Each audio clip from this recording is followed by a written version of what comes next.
Good afternoon and have a nice day. Today आपका topic रहेगा reproductive systems. इसका part first आ चुका है, डिस्क्रिप्शन में लिंक दिया हुआ है, जाके वहाँ पे ओके कीजिएगा, पार्ट फर्स्ट देखिएगा, उसके बाद में सेकंड पार्ट पे आइए। ठीक है ना। हमने डिस्कस किया था पार्ट फर्स्ट में कि व्हाट इज रिप्रोडक्टिव सिस्टम, है ना। स्पर्मेटोजेनेसिस किसे कहते हैं, क्लीवेज किसे कहते हैं, पास्चुरेशन किसे कहते हैं, इन सब का डिस्कशन हमने फर्स्ट क्लास में किया था। अब जैसे कि क्वेश्चंस आ जाता है अभी, इसी में लेकर चलते हैं कि भाई रिप्रोडक्टिव सिस्टम है क्या, ये रिप्रोडक्शन क्या होता है। अब देखिएगा, रिप्रोडक्टिव सिस्टम्स मेल और फीमेल में दोनों में क्या होता है, अलग अलग होते हैं। ठीक है। अब ये किसके लिए रेस्पॉन्सिबल होते हैं जी, रिप्रोडक्शन के लिए, प्रजनन के लिए रेस्पॉन्सिबल होते हैं। और ये रिप्रोडक्शन जरूरी क्यों है, रिप्रोडक्शन क्यों जरूरी है, अपनी पीढ़ी को कायम रखने के लिए, आगे से आगे आनुवंशिक गुणों को स्थानांतरित करने के लिए क्या है, रिप्रोडक्शन जरूरी है। ये हमने पार्ट फर्स्ट में डिस्कस कर लिया था और हमने देख लिया था कि एक्चुअल में जब वो गैमेट्स बनने के प्रोसेस से लेकर फाइनली पास्चुरेशन डिलीवरी टाइम तक की जितनी भी डेफिनेशंस थी, उनके बीच में क्या क्या प्रोसेस होता है, हमने सारी चीज़ें उस पार्ट फर्स्ट में देखी है। चलो अब हम सेकंड स्टार्ट करते हैं अपना सेमनीफेरस ट्यूबल। अब देखो, पार्ट फर्स्ट में हमने सेमनीफेरस ट्यूबल के बारे में भी डिस्कस किया था कि भाई ये जो सेमनीफेरस ट्यूबल्स होते हैं, इनके पास में होती है टेस्टिज। क्या होती है, टेस्टिज होती है। और टेस्टिज का काम क्या है, स्पर्म का प्रोडक्शन करने के लिए, है ना। अब ये सेमनीफेरस ट्यूबल के बारे में थोड़ा सा और देखते हैं हम। Outer fibrous connective tissue layer tunica propria. अब देखिएगा, ये सेमनीफेरस ट्यूबल के ऊपर भी एक लेयर होती है। देखो, अपनी बॉडी है ना, बॉडी का हर पार्ट्स, बॉडी के हर सेल, बॉडी के हर टिश्यू बहुत ही मतलब सिस्टमेटिक तरीके से बने हुए हैं, है ना। कि भाई इनको प्रोटेक्शन करना है, इनके ऊपर लेयर होती है ना। जैसे कि हार्ट है आपका, हार्ट के ऊपर भी 3 लेयर है, प्लस हार्ट को प्रोटेक्ट करने के लिए उसके ऊपर मसल्स है, मसल्स के ऊपर क्या है, बोन्स है ना। तब जाके वो हार्ट आपका क्या रह रहा है, प्रोटेक्ट रह पा रहा है। इसी तरीके से आपकी बॉडी की हर सेल, हर पार्ट्स एक फिक्स स्ट्रक्चर के थ्रू बने हुए होते हैं। तो इसके ऊपर लेयर कौन सी है जी, ट्यूनिका प्रोपीरिया। आगे हम देखते हैं the lining of seminiferous tubules, इसको आप शॉर्ट में बोलते हो जी SFT। तो कभी भी आपसे क्वेश्चंस आ जाए फुल फॉर्म ऑफ SFT, तो कंफ्यूजन में नहीं रहना, क्या बताना है, सेमनीफेरस ट्यूबल्स। ओके, तो SFT का आ सकता है, मुझे लग रहा है चांस, अगर आप इन फ्यूचर कभी भी गवर्नमेंट एग्जाम की तैयारी करते हो, और करनी पड़ेगी ना, प्राइवेट सेक्टरों में घूमोगे तो पेमेंट मिलना नहीं है।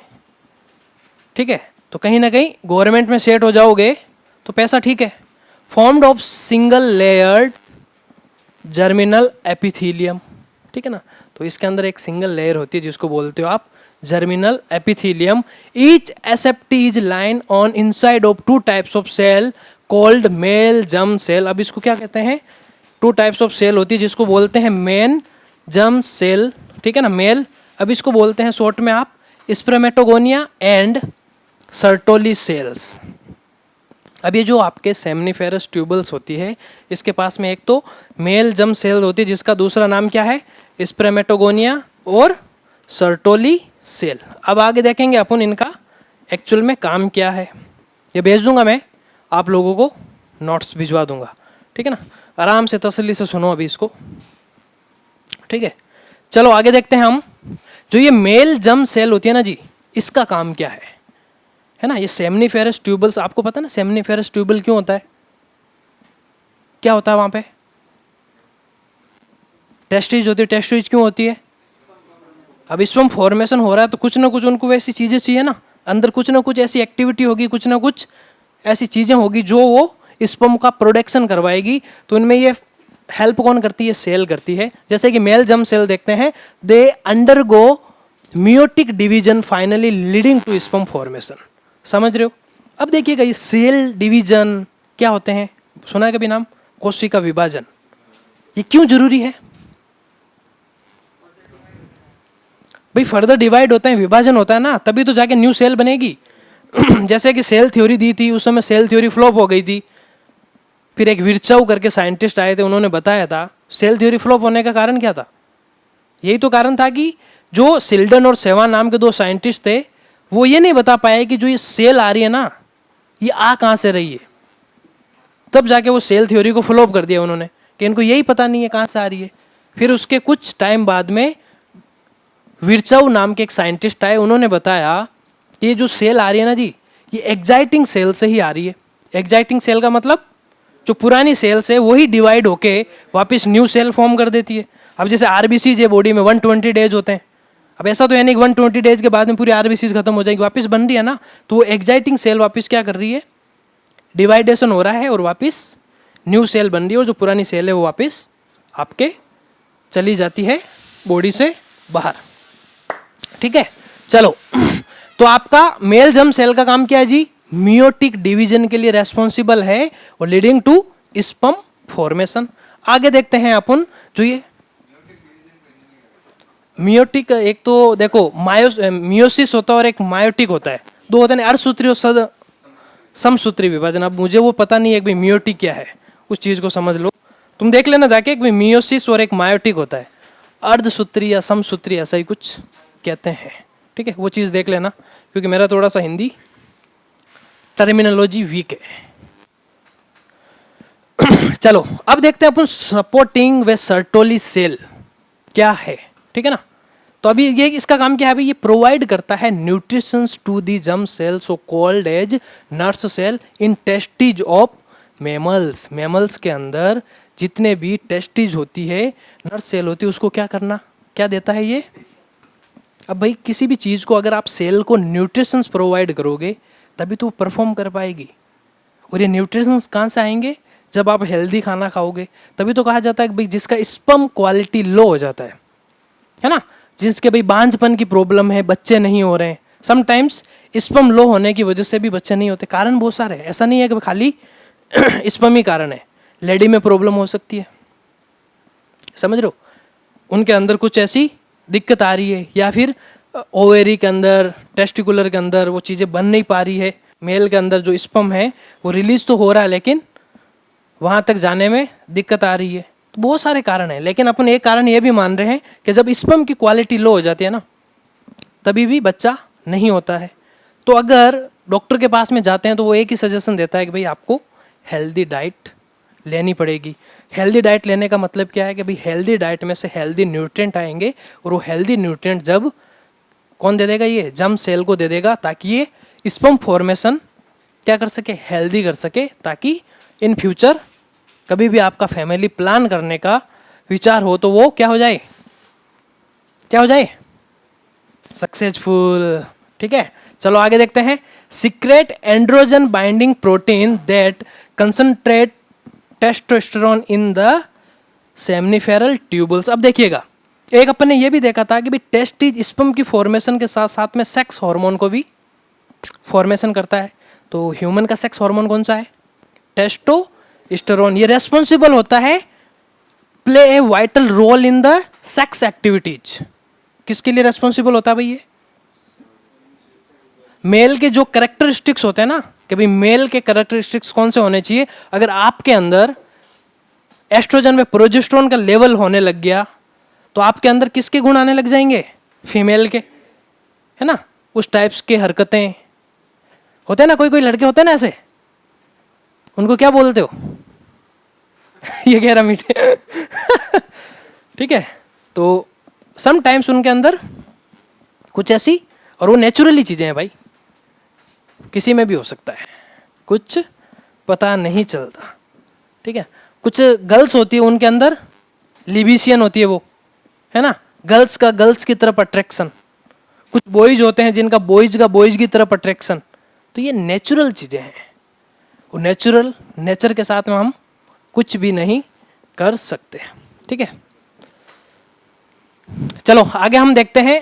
They also secrete inhibin proteins which suppress FSH hormone synthesis। FSH hormone क्या है भाई, फॉलिक्यूलर स्टिमुलेटिंग हार्मोन। इसको क्या कर देते हैं, ये सप्रेस कर देते हैं, उसकी एक बार के लिए सप्रेसिंग में लेके आ जाएंगे। अब देखते हैं आगे सर्टोली सेल क्या है, ये काम क्या करती है।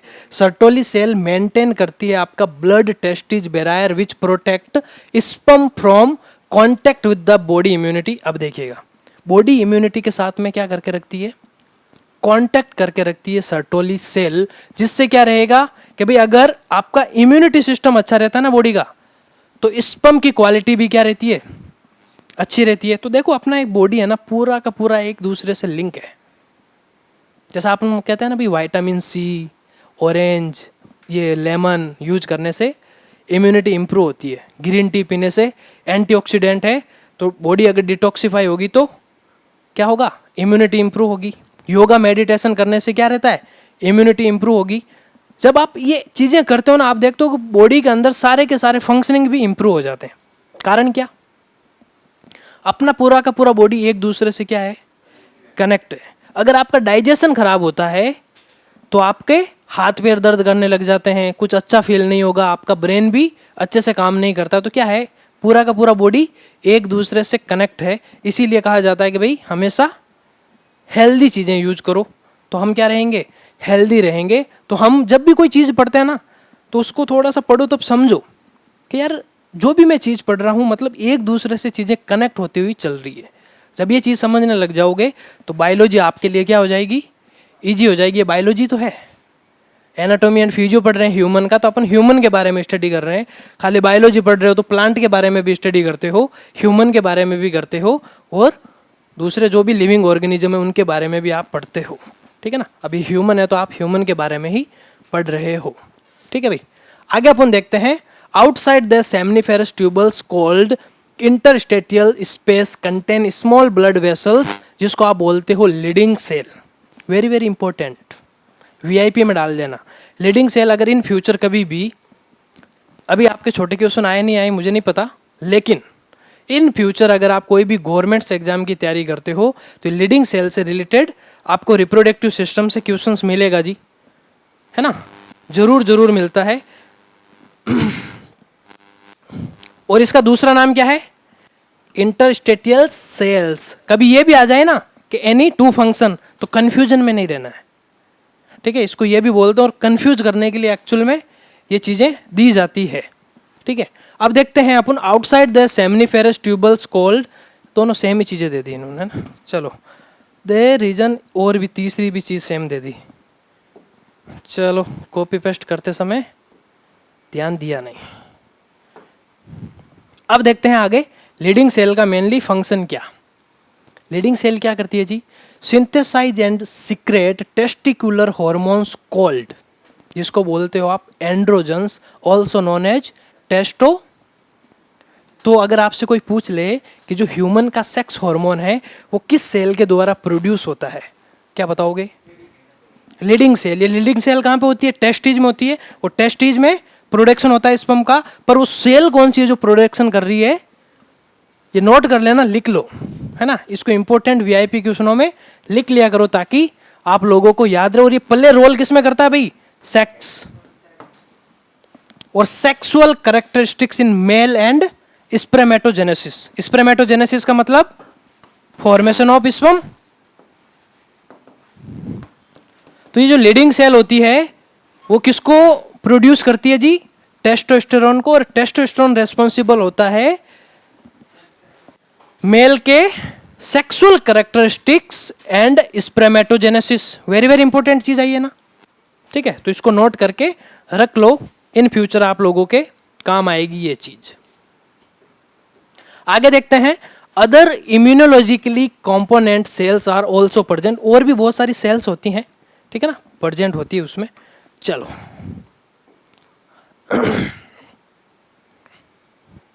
अब देखिएगा हिस्टोलॉजी ऑफ टेस्टिज। अगर अपन टेस्टिज को अंडर द माइक्रोस्कोप में देखें, टेस्टिज एक है ना, माइक्रोस्कोप में देखें तो इस तरीके की स्ट्रक्चर देखने को मिलती है आप लोगों को।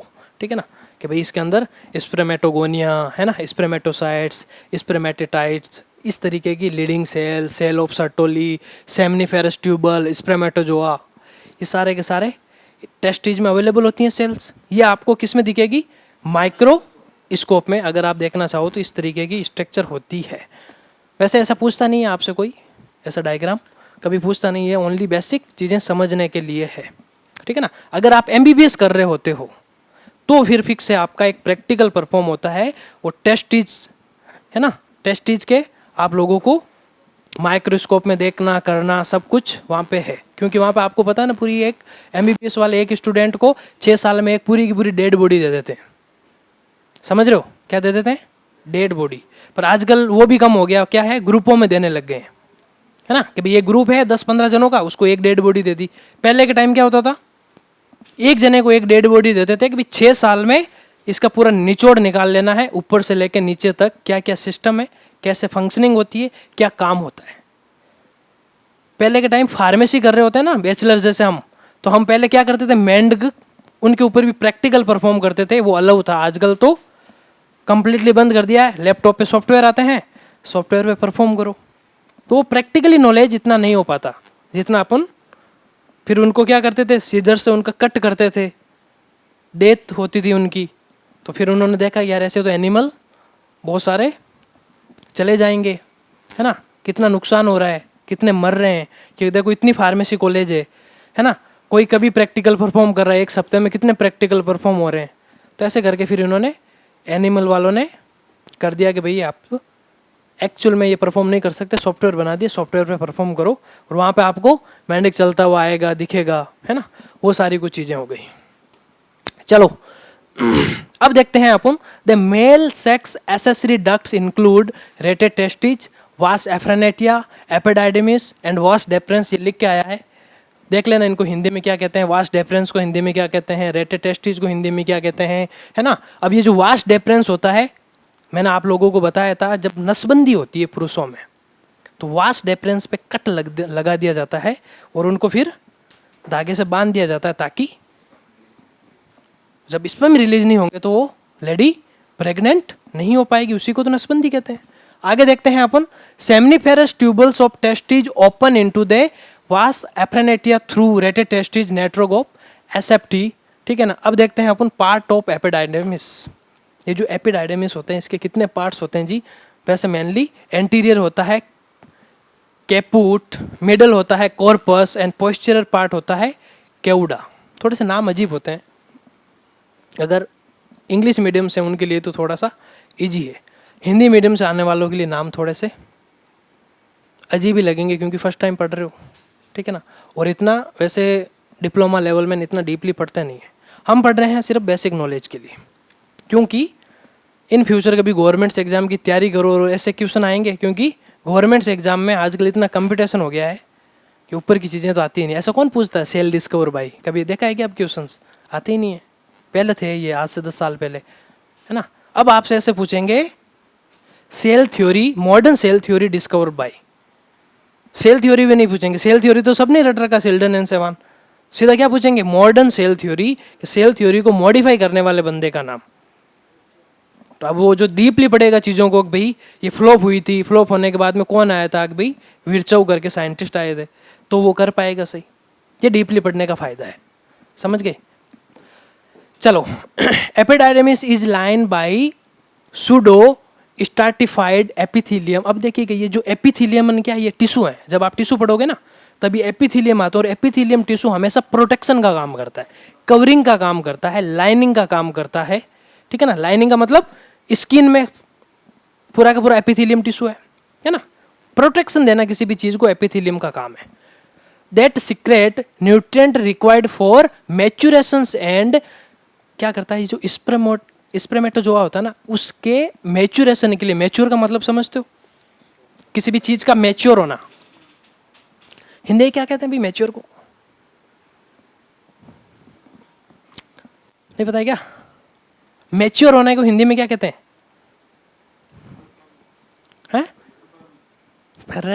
प्रभावित, हाँ परिपक्व। क्या कहते हैं? किसी भी चीज का परिपक्व होना, कंप्लीट बन जाना, उसको ही तो मैच्योरिटी कहते हैं। कहते ना यार ये तो लड़का बड़ा ही मैच्योर हो गया है, जवान हो गया है, परिपक्व हो गया है, कहते हैं कि नहीं कहते? उसी तरीके से इनके स्पर्मेटोजोआ के मैच्यूरेशन के लिए जो न्यूट्रिएंट सप्लाई करता है वो कौन करता है जी? एपिडाइडेमिस। ओके, सीधी सी बात है। इट स्टोर स्पर्म स्टिल इजिकुलेट, और वहाँ पे स्पर्म क्या हो जाएंगे? स्टोर रहेंगे। और वो इजिकुलेट कब करेंगे? जब आप कोई सेक्स एक्टिविटी करोगे तब वो क्या हो जाएंगे? बॉडी से बाहर इजिकुलेट हो जाएंगे। The term testicles is use for both testis and epididymis. Epididymis lead to vast deferens that ascend to the abdomen and loops over the urinary bladder. urinary bladder को क्या कहते हैं हिंदी में भाई? मूत्र मार्ग, देखो उसमें बुक में देखो लिखा हुआ था ना, है मूत्राशय या मूत्र मार्ग, यूरेथ्रा है। हाँ तो देखो इसको, मुझे थोड़ा हिंदी का नहीं है। यूरिनरी ब्लैडर को क्या कहते हैं? मूत्र मार्ग, कन्फर्म है, मूत्र मार्ग। और यूरेथ्रा को क्या कहते हैं? It receive a duct from seminal vesicles opens into urethra as the ejaculatory duct. और यूरेथ्रा के थ्रू ही, जहाँ पे आपका यूरिन फ्लो होता है, उसी के थ्रू क्या होगा? स्पर्म इजैक्यूलेट हो जाएगा यूरेथ्रा के थ्रू। समझ गए?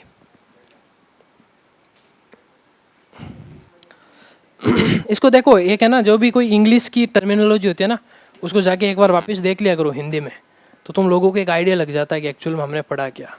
ठीक है, तो वास एप्रेनेटिया और वास डेफ्रेनेटिया का डिफरेंस है। वैसे एक्चुअल में पूछा नहीं जाता, फिर भी आप लोगों के बेसिक नॉलेज के लिए ये चीज़ आप देख ही लो। ठीक है ना, वास एप्रेनेटिया और वास डेफ्रेनेटिया का मतलब क्या है कि दे अराइज फ्रॉम दी रेटेटेस्टिस। ये कहाँ से अराइज होती है? रेटेटेस्टिस से। और ये कहाँ से अराइज होती है जी? एपिडाइडमिस से। अब देखते हैं, they vary from 15 to 20 in number. ये कितने नंबर में प्रेजेंट होती है? 15 से लेके 20 तक। They are only 2 in number, ये 2 होती है ना। वास एप्रेनेटिया आर फाइन। ये क्या होती है? फाइन होती है, पतली होती है। जबकि ये क्या होती है? थिक होती है, थोड़ी सी मोटी दिखती है। The lining bears many ciliated cells. The lining has many stereocilia. अब ये अलग अलग टाइप्स की सेल होती है। इसके अंदर कौन सी होती है? सिलिएटेड सेल होती है। अब देखो ये सिलिएटेड ना, आप टिश्यू पढ़ोगे ना, उसमें सिलिएटेड टाइप्स टिश्यू, ये चीज़ें आपको देखने को मिलेगी। तो अगर आप टिश्यू को क्लासिफिकेशन करके देखते हो तो वहाँ पे ये चीज़ें मिल जाएगी।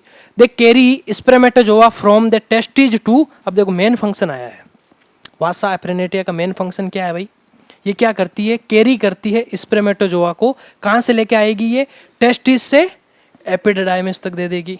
समझ गए? इसका फंक्शन क्या है? ये भी कैरी करेगी स्पर्मेटोजोआ को केउडा एपिडाइडिमिस टू इजिक्यूलेटरी डक्ट, जहाँ से स्पर्म अब रिलीज होगा। जो डक्ट है ना, इजिक्यूलेटरी डक्ट का मतलब वहाँ से रिलीज होगा, वहाँ तक लेके आने का काम किसका है? तो ये 2 मेन फंक्शंस है, ये आप लोगों को नोट कर लेने हैं आराम से कि भाई वासा डेफ्रेनेटिया का इन फ्यूचर कभी भी कोई फंक्शन पूछ ले तो इसका ये फंक्शन है, और वासा एफ्रेनेटिया का क्या फंक्शन है? ये फंक्शन है ना। तो ये चीज़ें कुछ एक इम्पोर्टेंट होती है। ठीक है, लिखना चाहो तो लिख सकते हो, वरना ये नोट्स आएंगे तब लिख लेना। ठीक है, चलो बाद में लिख लेना। अब देखते हैं अपन एक्सटर्नल जेनिटिलिया पेनिस। समझ गए?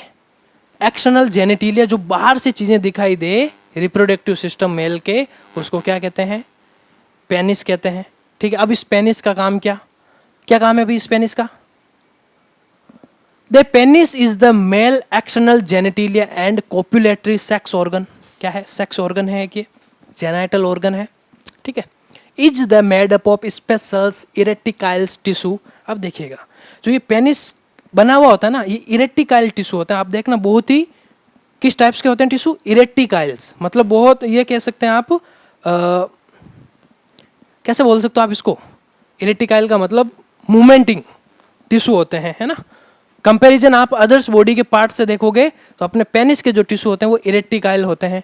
ठीक है, erectile tissue that help in erections of penis to facilitate inseminations. ये क्या करते हैं? इंसीमिएशन के लिए हेल्प करते हैं। इंसीमिएशन का मतलब समझते हो? बताया था मैंने, क्या होता है? स्पर्म कहाँ पर जाएंगे? फीमेल के जेनाइटल ऑर्गन तक, उसको क्या बोलते हैं? इंसीमिएशन बोलते हैं। तो उसके लिए ये हेल्प करते हैं ये erectile tissue. The enlarge end of penis called the glans penis is covered by the loose fold of skins called as a foreskin. जो पेनिस के ऊपर जो एक फोल्ड वाली स्किन होती है ना, उसको बोलते हैं फोल्ड। वो क्या करके रखती है? पेनिस को फोल्ड करके रखती है। ठीक है, अब एसेसरी ग्लैंड्स देख लेते हैं। सेमिनल वेसिकल्स, चलो इसके बारे में थोड़ा सा और डिटेल्स में देख लो आप। सेमिनल वेसिकल्स क्या है? एसेसरी ग्लैंड्स होती है। ठीक है, जो क्या हेल्प करती है? ये जो सेमिनल वेसिकल्स होती है, सीमन रिलीज करने के लिए हेल्पफुल है। Paid from the present between prostate and vas deferens. ये प्रोस्टेट और वास डेफरेंस के बीच में सेमिनल वेसिकल्स होती है जी। From 60% of the volume of semen. ये क्या करता है? 60% सीमन का वॉल्यूम कौन कवर करती है? Seminal vesicles. अब इसका पीएच आपसे कोई पूछ ले कि भाई सेमिनल वेसिकल्स का पीएच क्या है, विस्कस एंड एल्कलाइन फ्लूइड होते हैं। अब आपको पता है ना 7 से ऊपर की रेंज क्या होती है। पीएच तो सबको पता है, किस किस को नहीं पता पीएच के बारे में?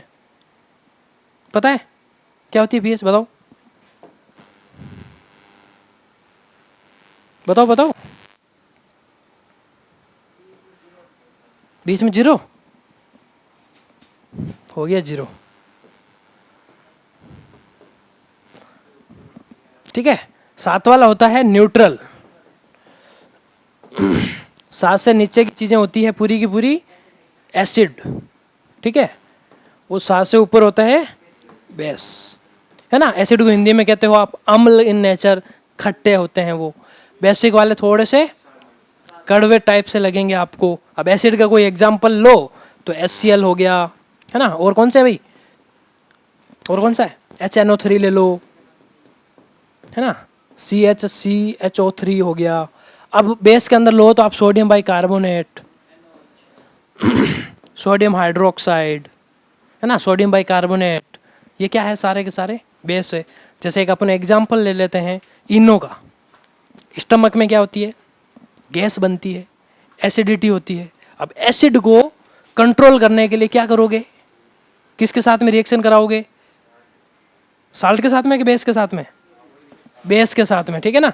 तो जैसे ही एसिडिटी हो रही है तो एसिड रिलीज हो रहा है स्टमक में, आप बेस के लिए क्या कर दोगे? ये सोडियम बाइकार्बोनेट होता है इनो में, वो आप लोगे तो जाएगा और एसिड के साथ में रिएक्शन करके क्या बन जाता है? सॉल्ट बन जाता है। बनता है कि नहीं बनता है? एक रिएक्शन करके दिखाऊं? जैसे ये लो, HCl प्लस NaHCO3, क्या बना? क्या बना? Na और Cl। NaCl क्या है? नमक है ना, सॉल्टी तो है। और साथ में क्या बन गया ये? H2CO3, ठीक है ना। अब ये जो NaCl है ये सॉल्ट फॉर्म हो गया, न्यूट्रल फॉर्मेशन हो गई, न्यूट्रल हो गई वो चीज। जब न्यूट्रल हो गई तो एसिडिटी क्या हो गई?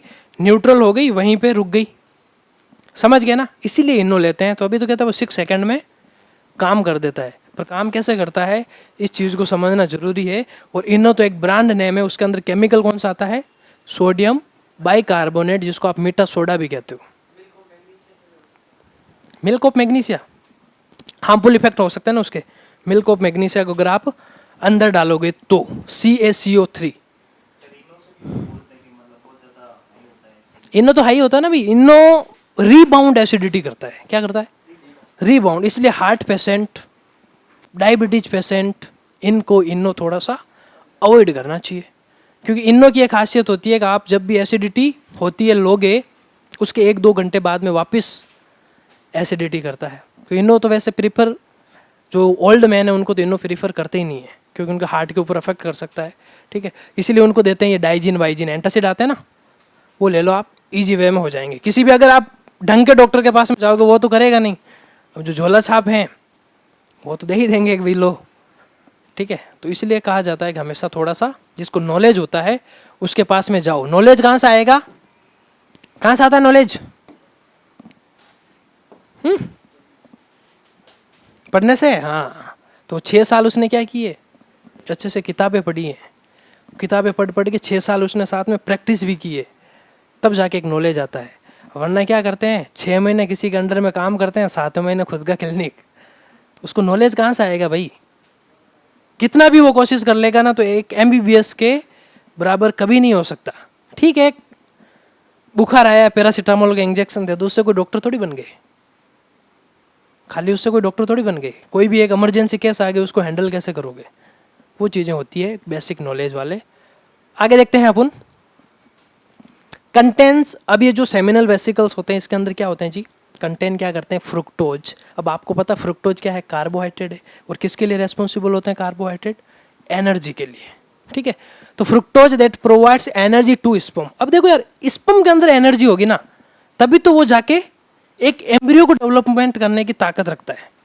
और कहा जाता है ना भाई, लाखों करोड़ों स्पर्म एक बार में रिलीज होते हैं, तो उसमें से एक स्पर्म ही सबसे शक्तिशाली होता है। समटाइम्स अगर 2 स्पर्म होते हैं तो आपने सुना अगर जुड़वा बच्चे हो गए, सुना है ना कि भाई 2 स्पर्म अगर बराबर ताकत रखने वाले हैं तो वो क्या करेंगे, 2 ओवा से जाके फर्टिलाइज हो जाएंगे तो वो जाके क्या बनता है, जुड़वा बच्चे होते हैं।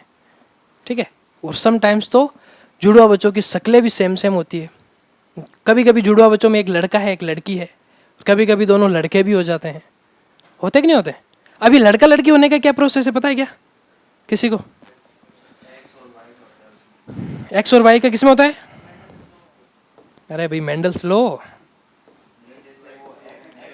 मेंडल्स लॉ ओनली कहाँ लगा था? फीमेल में नहीं लगा था। मेंडल्स लॉ तो ओनली मटर के प्लांट में लगा था, उसमें ये काम नहीं आता। हाँ, अरे गलत बता रहा है। लास्ट वाल का यही है, एक्स वाई का मतलब मेल और एक्स एक्स का मतलब होता है फीमेल। जो कोई बोलता है ना लड़कियों को कि लड़का तुम्हारे कारण नहीं हो रहा है, अरे उसमें तो खाली एक्स एक्स ही होता है, लड़की तो क्या है, लड़के में ही है एक्स वाई। ठीक है ना? तो ये जो भी बोलता है ना ऐसा कोई मूर्ख आदमी बिना पढ़ा हुआ कि लड़की के कारण लड़का नहीं हो रहा है, अरे भाई वो लड़की के कारण नहीं, तुम्हारे में कमी है। वाई वाला जाके कनेक्ट ही नहीं हो रहा इस एक्स से। जब ये क्रोमोसोम जाके कनेक्ट ही नहीं होगा तब लड़का होगा कैसे? लड़की ही होगी ना। तो इस चीज़ का खास तरीके से ध्यान रखना। तुम लोगों की भी शादी हो, कल को 2 लड़कियां हो जाए तो तीसरी बार ऐसे मत बोलना है कि भाई तुम्हारे कारण लड़का नहीं हो रहा, अपना ही कारण है। ठीक है, सुना होगा ना, ऐसा बोलते हैं ना काफ़ी, जो नहीं पढ़े लिखे होते हैं वो ऐसी चीज़ें बोलते हैं। लेकिन हम तो पढ़े लिखे हैं ना भाई, हमारा तो एक नॉलेज है, एक भी एक्स वाई क्रोमोसोम भगवान ने हमें दिया है। ठीक है, लड़की को तो बेचारी को एक्स एक्स ही दिया है। तो अब जब वो क्रोमोसोम जाके एक्स से कनेक्ट होगा, अगर वाई वाला क्रोमोसोम एक्स से कनेक्ट होगा तो फाइनली जो एम्ब्रियो बनेगा लड़का बनेगा। अगर एक्स एक्स कनेक्ट हो रहा है तो लड़की ही बनेगी, सीधी सी बात है ना? तो इस चीज़ का आपको, ये बेसिक चीज़ें हैं, और ये बेसिक चीज़ें कैसे आएगी? जब आप रेगुलर चीज़ें पढ़ते रहोगे। ऐसे क्या कर रहे हो? चलो, ये क्या करता है? अभी प्रोवाइड करता है एनर्जी टू द स्पर्म, है ना? आगे देखते हैं, prostaglandins which stimulate muscular contractions with the female reproductive organ. अब ये जैसे देखो, प्रोस्टाग्लैंडिन्स ह्यूमन बॉडी में भी होते हैं, मेल और फीमेल दोनों में होते हैं। अब ये प्रोस्टाग्लैंडिन की बात आ गई तो मैं तुम लोगों को समझा दूं प्रोस्टाग्लैंडिन है क्या। शॉर्ट में बोलते हैं इसको पीजी। क्या बोलते हैं? अब जैसे आपने कभी सुना होगा ना, बॉडी का टेम्परेचर बढ़ जाता है ना? टेम्परेचर, बॉडी का टेम्परेचर जब बढ़ता है तो क्या होता है? बॉडी का टेम्परेचर बढ़ता है तब क्या होता है? बुखार आता है। अब क्या होता है कि पीजी का लेवल जब बढ़ता है ना तो बॉडी का टेम्परेचर क्या होता है भाई? बढ़ता है। अब पैरासीटामोल का काम क्या है? पैरासीटामोल किसी भी इन्फेक्शन का ट्रीटमेंट नहीं करती, किसी भी इन्फेक्शन को कम करने की ताकत नहीं है उसमें। उसकी ताकत क्या है? सिर्फ पैरासीटामोल की टेम्परेचर कम करने की। कैसे करेगी टेम्परेचर कम? Paracetamols or PCM are directly act on the PG neurotransmitters, और पीजी पे जाके वो एक्ट करेगी और उसकी एक्टिविटी को ब्लॉक कर देती है। जैसे ही इसकी एक्टिविटी ब्लॉक होती है बॉडी का टेम्परेचर रिड्यूस हो जाता है। बस इतना सा काम है। अगर कोई इन्फेक्शन हो रखा है बॉडी में तो उसको आपको क्या लेना पड़ेगा? एंटीबायोटिक्स। तो इसीलिए अगर आप किसी भी ढंग के डॉक्टर के पास में जाते हो तो कोई भी अगर बॉडी में इन्फेक्शन होता है तो उसके साथ में पैरासीटामोल तो देगा ही, उसके साथ में क्या दे देगा? एंटीबायोटिक्स दे देगा। और एंटीबायोटिक्स के साथ साथ में और पैरासीटामोल की एक साइड इफेक्ट होता है। क्या साइड इफेक्ट होता है? अगर आपने 3 से 4 दिन का कोर्स लिया है और दिन के 2 टाइम अगर पीसीएम ले रहे हो तो अगर कोई नॉलेज वाला डॉक्टर है तो उसके साथ में क्या देगा? वो पेंटाप्राजोल, ओमेप्राजोल क्यों देगा? इसका साइड इफेक्ट क्या है पीसीएम का? गैस्ट्रिक करता है, एसिडिटी करता है। समझ रहे हो? तो ढंग का डॉक्टर होगा तो वो भी देगा कि भाई इस गैस्ट्रिक एसिडिटी को कंट्रोल करने के लिए भाई 3-4 दिन आप कंटिन्यू ले रहे हो ना, फिक्स ही एसिडिटी करेगा, गैस्ट्रिक करेगा। तो आपका फीवर सही हुआ लेकिन पेट वाली प्रॉब्लम हो गई। ठीक है, तब जाके एक प्रॉपर तरीके से ट्रीटमेंट हो जाता है। ये होता है बेसिक नॉलेज। लेकिन हम क्या करते हैं? काम चलो किसी भी डॉक्टर के पास में चले गए, गाँव में बैठे रहते हैं। ठीक है, वहाँ पे चले गए, अब उसको तो इतना ही आइडिया है कि बुखार है, पैरासीटामोल के 4 काट के आपको झिला देगा हाथ में। और जब आप जाके लोगे तो फिर ये सारी प्रॉब्लम आने लग जाएगी, तो फिर प्रॉपर तरीके से आप सही नहीं हो पाओगे। और